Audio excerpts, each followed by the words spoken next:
You're listening to the AFTERBUZZ TV network. Now, the largest new media platform on the web and your #1 source for after-show entertainment.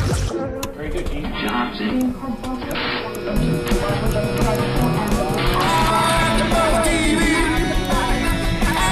From the AFTERBUZZ Studios in Los Angeles, California, presented by Maria Menounos and streaming live thanks to Akamai Technologies, this is AFTERBUZZ TV's Extant After Show. We'll break down tonight's episode and get you all the latest news and gossip. And now, another post-game wrap-up show for your favorite TV show. It's AFTERBUZZ TV's Extant After Show. No, this is not the start of a Martin Scorsese movie trailer. This is the start of the AFTERBUZZ TV show Extant. We are playing, though, Gimme Shelter by the Rolling Stones because the title of this episode is called Shelter, and I thought it was just apropos to play Gimme Shelter. Anyway, thank you guys out there in the world for listening to and watching us. My name is Monis Rose, and to my left are my co-hosts, the always awesome Adrian Snow. How are you today, Adrian? I'm good. How are you doing? I am very chill, actually. I'm very chill. Yeah, Nice, absolutely. nice. And then the awesome and as well and always cool Charlie Berens. How are you feeling today, Charlie? I'm feeling great. Thank you for calling me always cool. Oh, Appreciate that. absolutely, absolutely. Yes, well, I only speak the truth, guys. enough, yeah. So anyway, this is episode 4, Shelter. Not Gimme Shelter, but just Shelter, written by the showrunner of the entire show, the manga Greg Walker. And it was a pretty big episode. A lot of actual big cliffhangers. The act breaks. Pretty stellar. What do you guys have to say about that? And in general, the entire episode. I thought it was an okay show today. Oh, just okay. Not such a Okay, can we glowing back that up? review. Can we back this up? Well, there were some times where I kind of rolled my eyes, and then I was like, "Oh, really? You went that direction?" So there were some of the plot points and some of the stories that they did today just didn't really work for me. They seemed a little convoluted. Which one in particular? The grandfather, but we'll get to that. We But yeah, we will get to that. That's a Yeah, very good that's a good point. one. Yeah, absolutely. That was actually a good point. But you know, one of my predictions, guys, last week was that we were going to see a lot more of Yasumoto because last week he was not in the episode at all. At all. And did we see Yasumoto this episode, Charlie? Yes, she wasted no time coming into this episode and killing somebody right away. Well, I mean, he didn't kill someone, but well, but okay, he kind of yeah, he killed killed someone. So tell me what happened. Well, so they were behind this glass. Yasumoto was. He was on the safe side, the not dying side, and then there was the poor little lab rat inside there, except it wasn't a rat, it was a human, and he squeezed this weird gel on his hands, the Adrian. yeah. Well, it The was life-saving serum. the life extending serum, I think, is what he called it. And it was life-ending serum for this poor gentleman. You're right. He bled through his eyes as Yeah. if he had the Ebola virus or something like that. I mean, his eyes just got super red, and you're like, oh, somebody smoked some weed. And then all of a sudden his eyes started to bleed, and you're like, that is not weed. And then he died. So whatever that stuff was, the life-saving... The life-extending I think we'll hear serum. more about Yeah. it. And that brought us actually to Yasumoto being like, now we need the baby, and then we can take it out of her being Molly. Yes. You're right. I mean, now going back to what you were saying, though, Adrian, yeah, segues not that smooth in this show. I mean, going from a lab rat being being killed pretty much, even though it wasn't actually done by Yasumoto's hand, to now we need to track down Molly's baby. Pretty much. Yeah. Now, one thing in particular that caught me off guard with Yasumoto, and this is a recurring thing as he is in many medical settings, he's never wearing any kind of surgical mask. He's never wearing any hygienic gear where everyone else is. The lab rats were. And as the show, and we will talk about it more, but as the show evolved in this episode, yeah, still, Yasumoto was always in a lot of medical type settings, never wearing gloves, never wearing a mask, never wearing some kind of surgical gown. Everyone else was. Very odd to me. What do you guys got to say about that? Well, yeah, I mean, it is a bit odd. It's just, I don't know, man. This episode, Yasumoto was just getting on my nerves. Just like, every time I saw him, I just get really annoyed because he was just making the same face and he was taking everything so darn seriously, sorry. And it just is, he is kind of have this like dangerous, ethereal quality to him. And I think for me, it's just kind of getting old. It's like, okay, well then tell me what he's all about, because I'm just tired of him magically appearing and then people dying and then people being kidnapped and him, smoldering in the corner. Get to the point. What is the point of this character? Why does he need Molly's baby? So I guess that was my big issue with this episode. It was like, get to the point.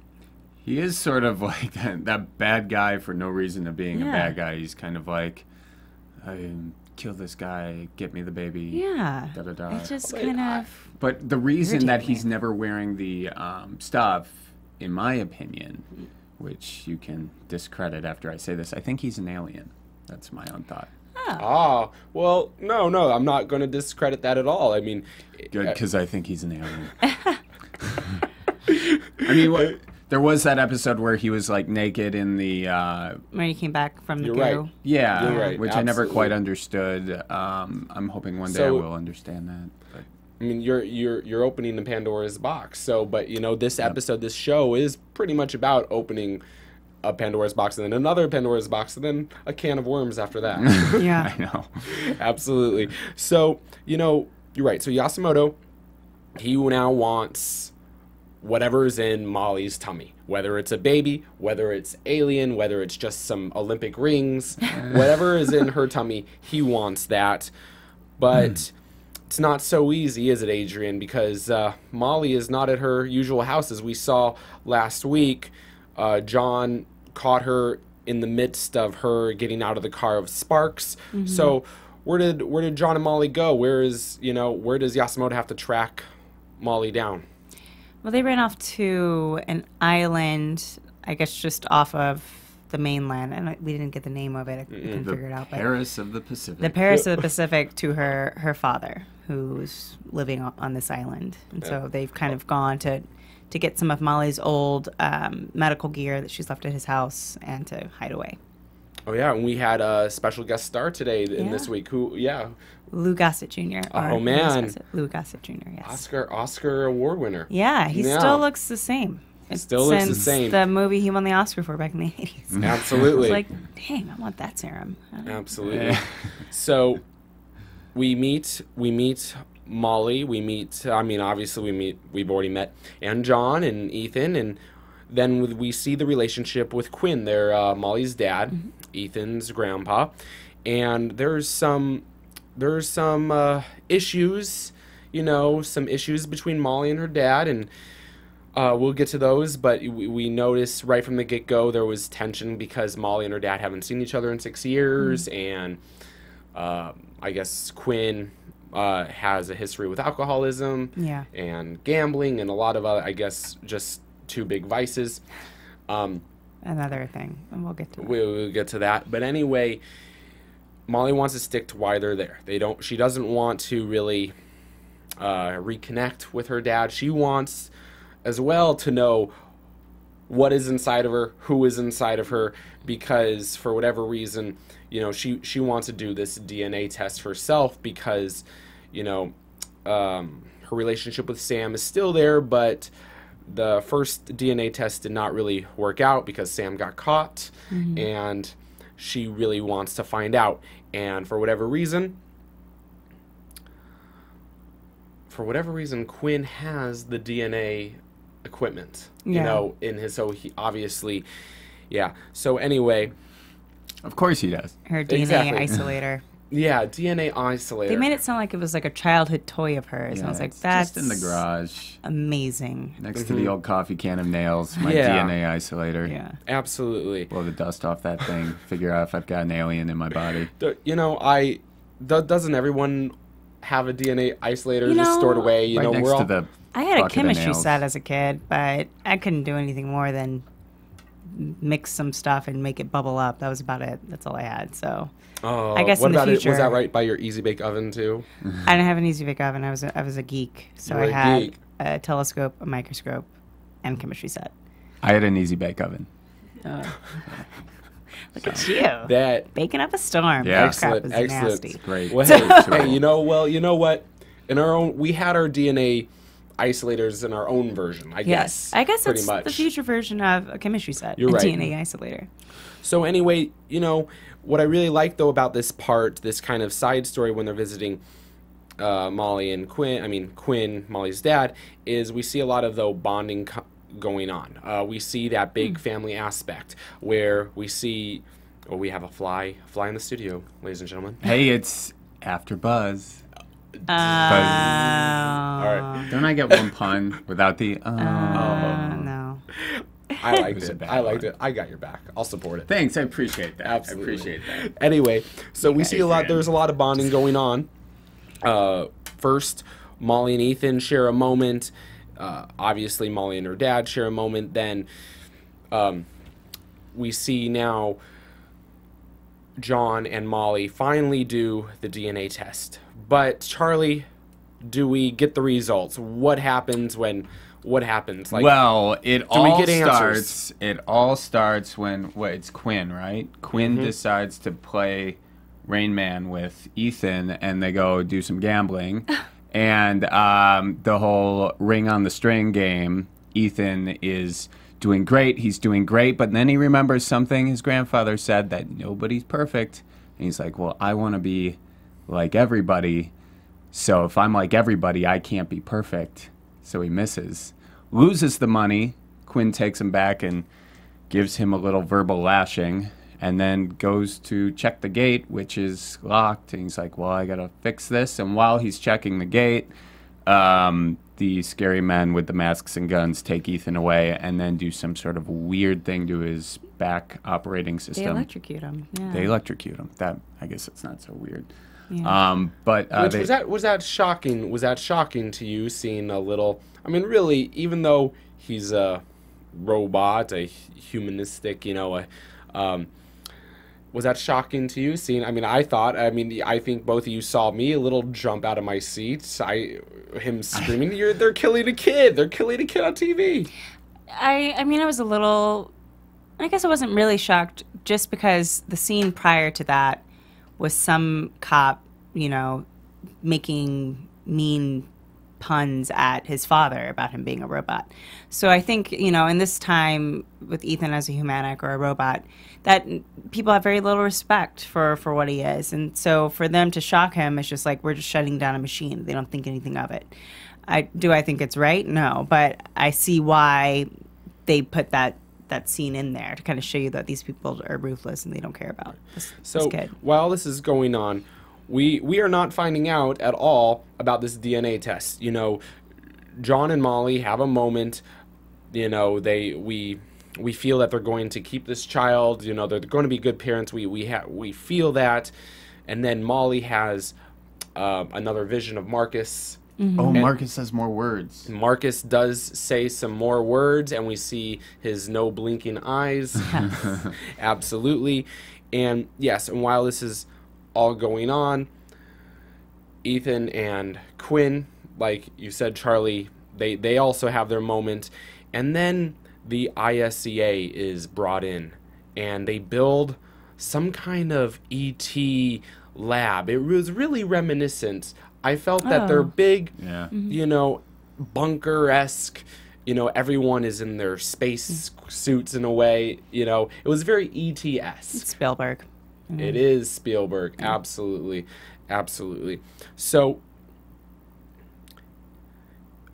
this DNA is going to happen. So either it's going to happen with the isolator, or it's going to happen with the sophisticated Yasumoto lab. Well, they isn't it? have the results already with the isolator, because they kind of show that Sparks can see the results, and so he clicks on it, and then they cut to Molly on the boat getting cesarean. They're cutting the baby out of her. With a weird laser. That's a prediction of next week. No, it's pretty obvious that that's what they're doing. They're You're cutting like right where you would cut for a cesarean. Sorry, as a woman, I'm going to trump you and say that's how a cesarean is performed. Just happens to be with a laser.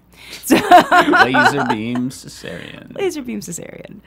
And so, yeah. So that's.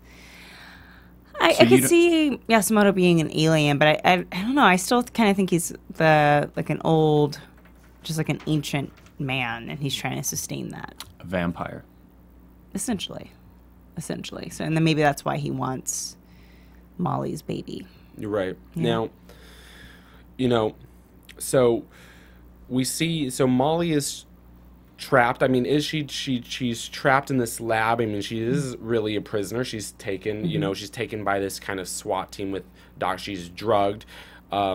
Yes, there was promotions for next week. We see some kind of cesarean, or some lasers at her stomach. And then we see the rings popping out. And meanwhile, John is really not involved in any of this. He is out of the picture at this moment, isn't he? Well, he's been arrested. Yeah. He's been arrested. That's what happens when you punch a cop. That cop heard. deserved it. Cop did deserve don't it. make fun of somebody's kid. I know. Absolutely, even if it is not really a kid. Robot or not, don't make fun of somebody's kid. Absolutely. He made a Rust joke. Yeah. Who does that? That's below the belt. It's a little below the belt. And it was filled with malice, that's what I learned. It was filled with malice. Yeah. Absolutely. Regardless, So you hit the cop, you spend the night in jail. So Charlie already brought this up though, and I want to go back to earlier. Adrian, you didn't really like this episode because of the Quinn storyline, and right, and Charlie already said that we see Ethan and Quinn bonding. We see Ethan pretty much sabotage Quinn's money-making gambling scheme, for better and for worse, and we see some really, some acting from Quinn, from, Lou Gossett Jr., when he pretty much insults backhanded, pretty much compliments Ethan. You didn't like this part of the episode, did you? I thought that there is a lot of parts of the episode where they're kind of just taking the easy way out. So having Lou Gossett have a drinking problem that's also a gambling problem, and there was just all these like plot points. I was like, this is silly and unnecessary to drive the main storyline for it. And there's other ways you can get away with doing this without having the grandfather be sober for 2 years, and then he goes to gamble, and all of a sudden he takes a shot after 2 years of sobriety. I don't know. I felt that was a little too casual with the whole idea of alcoholism. Not that I have personally dealt with that, but I've seen alcoholism in other people, and so I thought that was kind of cavalier, just to push forward the storyline so Ethan can be taken. I thought there were easier, less silly ways to do that. I also thought the storyline with Sam's brother as a way of wrangling her in and controlling her was also kind of just the easy way out. There's just other ways that they could have manipulated her to do that than bringing in some random brother. I agree with you, but I feel that is the tone and the style of the show. It has that campiness to it. I remember saying in like the first episode, this really feels like a 1960s serial, just with a bigger budget, better looking people, and it's in HD. I mean, pretty much. Yeah. It has that. It doesn't really have a natural progression. Things just happen. We see those cliffhangers, those really ultra dramatic, cliffhangers, and the act breaks. You see, oh no, there's a helicopter above. The bad guy is coming. Yeah. Don't the police see the helicopter? That was just my question. Yeah, there's just and I get that, but I guess for me, this episode just pushed everything overboard. It was just like, okay, do we really need the alcoholic gambling grandfather? Do we really need the brother who's actually mentally ill, but he did something bad when he was young, and so now he's in jail and they can use that against her? There were just all these things that is just like, why do you have to hit that beat? If you really want the show to be successful, I feel like you should always strive to be better and think bigger than the kind of convoluted plots that everyone and anyone can use. Right. To me, it seems like they could have easily just said, okay, he needs to have like it almost seems like they wrote themselves into a corner with Yeah. something. Like, here's Quinn. He's gonna. I mean, maybe he's in more episodes, but it seems like a one-off episode type thing. So sure, give him a drinking problem. Why? What other problem does he need? And then they have the game where they're trying to find some way to make Ethan look human. So they do have interesting things going on with Ethan, but it's just like if the support just gives sort of weak storylines to bring out these aspects of Ethan, then what's the point? I think they just could have taken 15 extra minutes in the room and been like, what?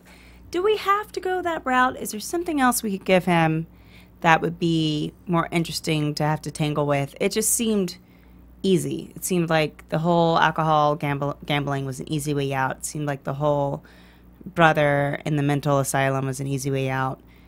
I don't know. That just kind of, it doesn't push or progress or make me want to tune into the show when I see storylines like that. It's just kind of like it's just same old, same old. You know, your points are valid, and also you're right. And there's not really a lot of answers. We don't get a lot of answers. This entire episode was about the DNA test. That really was the nuts and bolts of this episode. And did we even find out the results? I mean, we see Sparks at the end go to the isolator, but really that's it. Yeah.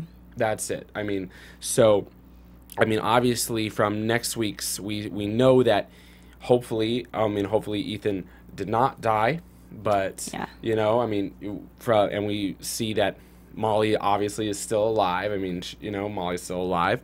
So, but your points are very valid. That's just the only way I can back that up, and it's not back. That's just the style of this show. Then we're going to get a lot more of it. Be better, okay? Right. My God, just be better. Absolutely. Spielberg. Be better. That was a direct. Do you know what you just said? I'm never going to get hired by Steven Spielberg. Oh, and that's man. okay. It's okay. It's okay. Well, for the people that Please want hire to get me. hired and cast by Steven Spielberg and all of our friends out there, anyway, we want to appreciate, thank you for listening to us. Also, you can listen to us on iTunes. We're on iTunes, and we love your comments and feedback and star ratings on iTunes. You can catch us and also all the other amazing AfterBuzz material out there. We are the super fans of pretty much the majority of all the awesome shows out there. They're all awesome. And also, thank you for all the comments on YouTube. I've been checking the boards, and all the fans that watch us on YouTube, I want to say thank you. We want to say thank you for listening to us. Anyway, yeah, so I say, you know, I say we go for predictions. What do you guys say? Are you ready? Predictions? Sure. Yeah. All right, cool. Predictions. And now, You go. your AfterBuzz want me to start? TV. Start it off. Charlie, We'll go and I kind of Go. want to hear Adrian. I'm looking forward to Adrian's because she's loving this like show it. right now. I know. She's all But feisty and I angry. will go and I'll let her Okay. give her some time to think. All right, so I think Ethan is gonna reboot. You know, Control Alt Reset, whatever it is. And the big question is, will he remember what and who and how? And I think he will. And he'll be able to... Ethan's going to have to be returned to John because they just used him as bait, obviously. So John's going to get him back, and they're going to think he's cool and doesn't remember any of it because he's a robot, but he's going to remember enough to tell John. And John is going to be able to find the battleship where Molly is having surgery, right? It is a ship, right? Yeah, it's a ship. Okay, great. So I think that's going to happen next episode. And I think it's going to happen, or something's going to happen before that laser beam C-section thing happens. And when does this really quick? I know this is a long prediction for you, Charlie. Oh, when is this? yeah, it was no. more than 2 I mean, seconds. I'm going to prolong your prediction. When Okay. when are we going to see Yasumoto turn into an alien? Yasumoto will turn into an alien.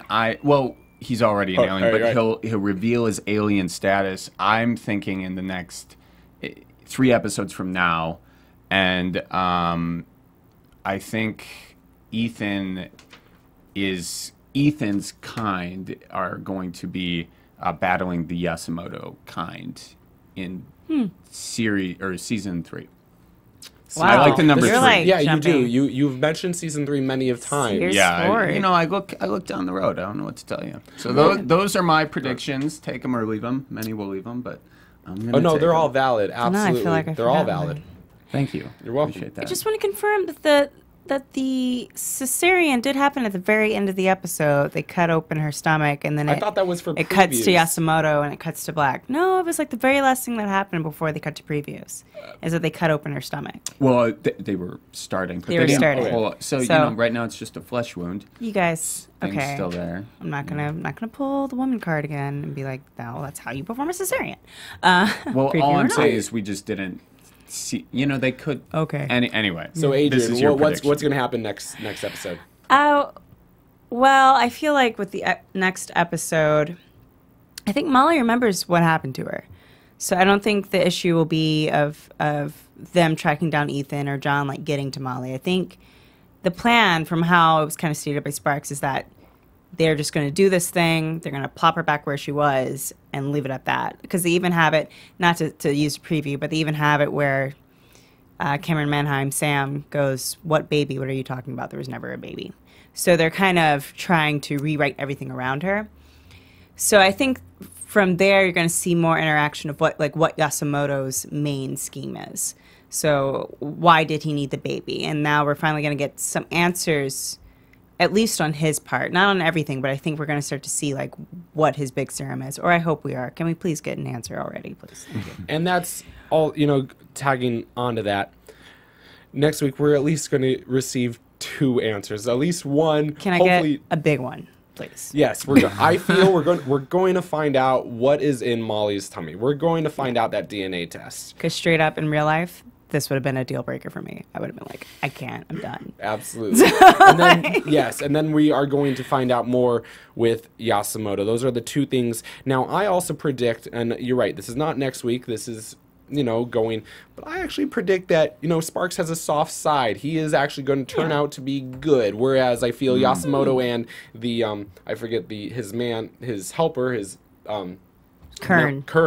He's going to be his man with the glasses. His man helper. His man helper, his second in command. Kern, he's going to be the real bad guy. He's going to take, I just feel Kern is the real person to watch He's out very for. militant. Yeah. Extremely militant. I totally agree with that. I had that thought, and I wish I said it, but I think Sparks is going to show his soft side. Absolutely. Well, anyway, first of all, thank you guys. Charlie, where can all of the AfterBuzz fans find you? I am on Twitter and Instagram at Charlie Berens. Excellent. Adrian, where can everyone in the world find you? They can find me on Twitter and Instagram at Miss Adrian Snow. And Marissa, back there, the amazing producer, where can all of the world find you? You can follow me on Twitter and on Instagram at Serafini TV. Excellent. And also, really quick shout out to Tari Miller. He is another great co-host. He is not with us today. Hopefully, he is watching and he is in spirit with us at all times. My name is Monis Rose. You can find me at restaurantfiction.com, on iTunes at restaurantfiction, and on Twitter at restfiction. Anyway, thank you all. Thank you all out there. Keep it real, keep it fresh, and always keep it on the flip side. From executive producers Maria Menounos, Kevin Undergaro, Phil Svitek, and the entire AfterBuzz TV staff, we would like to thank you for listening to the AfterBuzz TV network. To watch or listen to other after shows and post comments or questions, be sure to visit AfterBuzzTV.com. I'm Sir Richard Wentworth, and this has been a presentation of AfterBuzz TV. Buzz you later. The views expressed herein are those of the hosts only and do not necessarily reflect the views of AfterBuzz TV or its owners or principals. Thank you for watching AfterBuzz TV on YouTube. For more of your favorite after shows and interviews, subscribe to our channel here, and be sure to share your opinion on the episode in the comment section below here. We'd love to see what you guys are buzzing about. Thanks again. Buzz you later.